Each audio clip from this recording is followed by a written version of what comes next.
ሰላም ጤና ይስጥልኝ ውድ የፋስት ዴሊ ተከታታዮች፣ ለአሁን መደመጥ አለባቸው ያልናቸውን መረጃዎች ይዘን ቀርበናል። በቅድሚያም ዋና ዋናዎቹን ህወሓት ላይ የተፈጸመ የሚገኘው ድሮን ድብደባ ከማዕከላዊ ትግራይ አልፎ በሱዳን ድንበር ወደ ሰፈረው ጦር ተሸጋግሯል። በባለፈው ህወሓት ራሱ ባመነውና ወደ ሱዳኑ ሲያመራ በነበሩ የህወሓት ወታደሮች ላይ በተፈጸመው የድሮን ድብደባ የተረፉ ታጣቂዎች በሰላም ደርሰናል ብለው ሱዳን ድንበር እንዳረፉ የድሮን ጥቃቱ ተከትሏቸው እንደመጣ የቀድሞው የህወሓት ከፍተኛ ሰውና የጦሩ መሪ የነበሩ ሰው ገልጸዋል። በሱዳን ድንበር የህወሓት ጦር ላይ መብረቃዊ ጥቃት መፈጸሙ በተሰማ ተመሳሳይ ሰዓት ደግሞ ህወሓት በደንብ የተዘጋጀበት የሚገኘው አዲስ ሲል የሰየመው የጦርነት እቅድ ሾልኮ መረጃው መውጣቱ የተሰማ ሲሆን በዚህ መሃል ደግሞ በህወሓት ቤት የተፈጠረው መከፋፈል ተባብሰው ቀጥሎ አለመተማመኑ በመስፋቱ በደብረጽዮን ትዕዛዝ የደህንነት ኃላፊው የቁም እስረኛ መደረጋቸው ተሰምቷል። እንመለከተዋለን። በሌላ መረጃ ደግሞ በደቡብ አፍሪካ ሲፈራ የነበረው ቀን ደርሶ ኢትዮጵያውያንና ሌሎች ስደተኞች ከፍተኛ ጭንቀት ውስጥ ወድቀዋል። ሀገራት ለወራት ዜጎቻቸውን ከደቡብ አፍሪካ ሲያስወጡ የነበረ ሲሆን መሪዎችም ዜጎቻቸውን ሲያሳስቡ ቆይተዋል። ታዲያ ጠቅላይ ሚኒስትር ዶክተር አብይ አህመድ ዝምታን መምረጣቸው ያስቆጣቸው በርካታ ኢትዮጵያውያን ዛሬ ለደህንነታቸው የሚያሰጋቸው ቀን እንደሆነ እየገለጹ ይገኛሉ።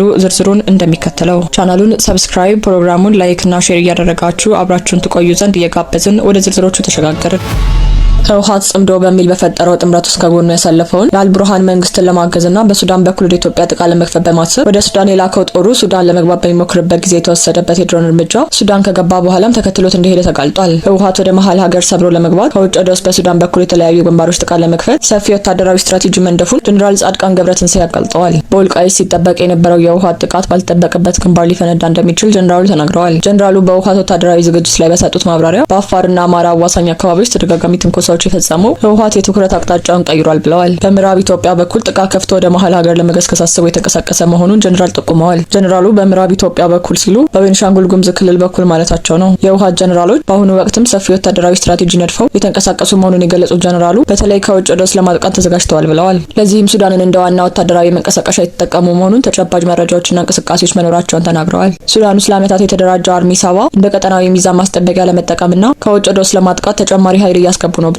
በቅርቡ አርሚ 13 ወደ ሱዳን መሻገሩን ያረጋገጡት ጀነራሉ ሌሎች ተጨማሪ አርሚዎችም ሊጨመሩ እንደሚችሉ ፍንጭ ሰጥተዋል። አርሚ 13 ወደ ሱዳን ለመሻገር ሲንቀሳቀስ መንገድ ላይ 2 ጊዜ በድሮን ቢመታ የተረፈው አርሚ ሳባን ተቀላቅሏል ብለዋል። ሽራሮ ላይ የተፈጸመው የድሮን ጥቃት በህወሓት ማረጋገጫ የተሰጠበት ቢሆንም ሱዳን ከገባ በኋላ ሸረሪና ላይ ተጨማሪ ድብደባ መፈጸሙን ጀነራሉ ገልጸዋል። ህወሓት በሰራዊቱም ሆነ በአመራሩ መካከል ከፍተኛ የሆነ መከፋፈል እየገጠመው እንደሆነ የተገለጸ ሲሆን በአመራሮች መካከል ያለው ያለመተማመን ውጥረት ዛሬም ወደ ሌላ ምዕራፍ መሸጋገሩ ተገልጿል። ከመቀለ የወጡ መረጃዎች እንደሚያመለክቱት የእነ አቶ አለም ገብረዋህድ ቡድን ቁልፍ ተዋናይ የሆኑት የደህንነቱ ኃላፊ ኮሎኔል ተወልደ በዶክተር ደብረጽዮን ገብረ ሚካኤል ቀጥተኛ ትዕዛዝ በዛሬው ዕለት የቁም እስረኛ ተደርገዋል። እርምጃው የተወሰደው ኮሎኔል ነው አሁን ባለው የከረረ የፖለቲካ ውጥረት ውስጥ ስሱ የሆነ የድርጅቱ ሚስጥሮች ለሌሎች ውጫዊ ኃይሎች አሳልፈው በመስጠት እየሰሩ ነው በሚል ጥርጣሬ መሆኑ የተገለጸ ነው። ይኸው ውሳኔም በደህንነት መዋቅር ውስጥ የነበረውን ስውር ፍጥጫ በይፋ አደባባይ አውጥቶታል። በሌላ በኩል በትግራይ ያሉ የማህበራዊ ሚዲያ ተንታኞች ኮሎኔሉ ከመቀለ ከወጡ የድርጅቱ ስሱ ሚስጥሮች ሊባክኑ ይችላሉ በሚል ስጋት ግለሰቡ ሙሉ በሙሉ በቁጥጥር ስር እንዲውል ከፍተኛ ግፊት ሲያደርጉ መቆየታቸው ይታወሳል። ይሁን እንጂ ጉዳዩን በቅርበት የሚከታተሉ ታዛቢዎች እንደሚከራከሩት ግለሰቡ የቆየ መረጃ ሰው እንደመሆናቸው መጠን ሊደበቁ የተፈለጉ ወሳኝ ሚስጥሮች ቀድሞውን ሳይወጡ እንዳልቀሩና የአሁኑ የእስር እርምጃ ጊዜ ያለፈበት ሊሆን እንደሚችል ይገመታል። በአጠቃላይ በዶክተር ደብረጽዮን ትዕዛዝ የተፈጸመው ይኸው የደህንነቱ ኃላፊ እገዳ ከአንድ ግለሰብ መታሰር ባለፈ በህወሓት የላይኛው አመራርና በደህንነት መዋቅር ውስጥ የውስጥ ሽኩቻውና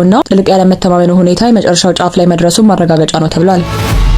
በቀጣይ መረጃ በደቡብ አፍሪካ የጸረ ፍልሰተኞች ተቋሞ ከጀመረ ወራት የተቆጠሩ ሲሆን ሀገሪቱን ለቀው እንዲወጡ የተሰጠ ጊዜ ገደብም ነገ በሚጠናቀቅበት ዕለት በመላ ሀገሪቱ ተቋሞ ሰላማዊ ሰልፍ ይካሄዳል ተብሎ ይጠበቃል። ይህንን ተከትሎ በደቡብ አፍሪካ ኢትዮጵያውያን ማህበረሰብ ማህበር ፕሬዚዳንቱ ዮሐንስ ሀቢቡን ከአንድ ሚዲያ ጋር ባደረጉት ቆይታ ፕሬዚዳንቱ በጠቅላይ ሚኒስትሩ ዝምታ ደስተኛ ለመሆናቸውን ገልጸዋል። ሌሎች ሀገራት በመሪያቸው ደረጃ በደቡብ አፍሪካ እየተካሄደ የሚገኘው ተቃውሞን ሲያወግዙ የእኛ ጠቅላይ ሚኒስትር በቀጥታ አላወገዙም፣ ወደ ሚዲያ ብቅ ብለውም ህዝባቸው ጥንቃቄ እንዲያደርግ አላሳሰቡም ሲሉ ወቅሰዋል። እንደ ጋናና ናይጄሪያ እንዲሁም ዩጋንዳ ያሉ ሀገራት ዜጎቻቸውን ለማስወጣት በርካታ ስራዎችን መስራታቸውን የገለጹት አቶ ዮሐንስ ሀቢቡ በኢትዮጵያ መንግስት በኩል ግን ከነሱ ጋር ሲነጻጸር ያን ያህል አርኪ እንቅስቃሴ ያለመኖሩን ገልጸዋል። ዛሬ በመላው ደቡብ አፍሪካ ይካሄዳል ተብሎ ሲጠበቅ የነበረው የጸረ ስደተኞች ተቃውሞ እንደተፈራው ባይሆንም በአንዳንድ የሀገሪቱ ክፍሎች ተቃውሞች ተደርገዋል። ደቡብ አፍሪካ ፕሬዚዳንት ሲሪል ራማፎሳ ስደተኞችን በተመለከተ ሰልፍ ለማካሄድ ያቀዱ ዜጎች ተቃውሟቸውን ማሰማት ያለባቸው ያለማስፈራሪያ፣ ዛቻ ብሎም ያለ ቀነ ገደብ መሆን እንዳለበት አስቀድሞ ማስጠንቀቃቸው ደግሞ አስፈሪ የነበረውን ድባብ እንዳቀዘቀዘው የተገለጸ ይገኛል። ፕሬዚዳንቱ ይህንን ያሉትን ህጋዊ ሰነድ የሌላቸው የውጭ ሀገር ዜጎችን ደቡብ አፍሪካን ለቀው እንዲወጡ በጸረ ስደተኛ ቡድኖች የተቀመጠው ይፋ ያልሆነ ቀነ ገደብ አንድ ቀን ሲቀረው ትናንት ሰኞ ባወጡት መግለጫ ይህንን ተቃውሞ ተከትሎ ሊመጣ የሚችለው የኃይል እርምጃ ስጋት ውስጥ የከተታቸው በሺዎች የሚቆጠሩ የሌሎች የአፍሪካ ሀገራት ዜጎች ባለፉት ሳምንታት ደቡብ አፍሪካን ለቀው ወጥተዋል። ህጋዊ ሰነድ የሌለው አንድ የማላዊ ዜጋ 4 ህጻን ልጆቹን ጥሎ በመሄዱ ልቡ ቢሰበርም ወደ ሀገሩ ለመመለስ ደስተኛ መሆኑን ለቢቢሲ ተናግሯል።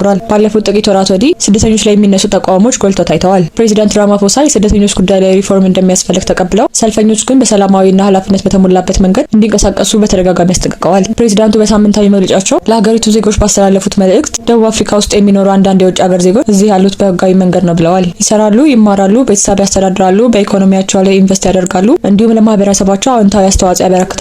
እነሱም ቢሆኑ በህጋችንና በህገ መንግስታችን የመጠበቅ መብት አላቸው ሲሉ አሳስበዋል። ፕሬዚዳንቱ አክለው የመቃወም መብትና የመናገር ነጻነት ሰዎች ሌሎችን እንዲያስፈራሩና ጫና እንዲፈጥሩ ብለውም በዘርፉና በኃይል ድርጊቶች ላይ እንዲሳተፉ አይፈቅድም በማለት ጽፈዋል። ይፋዊ ቁጥሮች እንደሚያሳዩት ደቡብ አፍሪካ ውስጥ ከ3 ሚሊዮን በላይ ህጋዊ ሰነድ የሌላቸው የውጭ ሀገር ዜጎች አሉ። ስደተኞች ላይ ተቃውሞ ያነሱ አካላት ባስቀመጡት ቀነ ገደብ ምክንያት ለደህንነታቸው የተሰጉ በሺዎች የሚቆጠሩ ስደተኞች በጊዜያዊ መጠለያዎች ለመመዝገብ የተጠባበቁ ነው። ትላልቅ ሰልፎች በተካሄዱበት ደርባን ከተማ የሚገኙና የማላዊ ዜጎችን መጠለያ የሆነው ነጭ የድንኳን መጠለያዎች እየፈረሱ ናቸው። ባለስልጣናቱ ጊዜያዊ መጠለያዎችን ለማጽዳት የሚያደርጉትን ጥረት እያፈጠኑ ነው። ደማቅ ቀለሞች ያሉት የባህላዊ ልብሶችን ያደረጉ የማላዊ ዜጎች ወደ ሀገራቸው የሚመልሳቸውን አውቶቡስ በሰልፍ ሲጠብቁ ታይቷል። በዛሬው ዕለትም በደርባን፣ ጆሃንስበርግና ሌሎች ከተሞች የሚደረጉ ጸረ ስደተኞች ሰልፎች ፍቃድ ሰጥተዋል። በሰልፉ ላይ ምንም አይነት የኃይል እርምጃ እንዳይኖር ለአዘጋጆች ማስጠንቀቂያ የሰጡት የሀገሪቱ ባለስልጣናት ሊኖር ለሚችል ማንኛቸውም ሁከታ ዝግጁ መሆናቸውን ገልጸዋል። ባህላዊ መሳሪያዎችን መያዝም የተፈቀደ እንዳልሆነ ፖሊስ ቢያስታውቅም ይህ ሁኔታ በሰልፈኞችና በፖሊስ መካከል ውጥረት እንዳይፈጠር ተሰግቷል። ምክንያቱም ተቃውሞ ላይ የሚሳተፉት የዙሉ ጎሳ አባላት ወደ ሰልፎች ሲሄዱ ጋሻ፣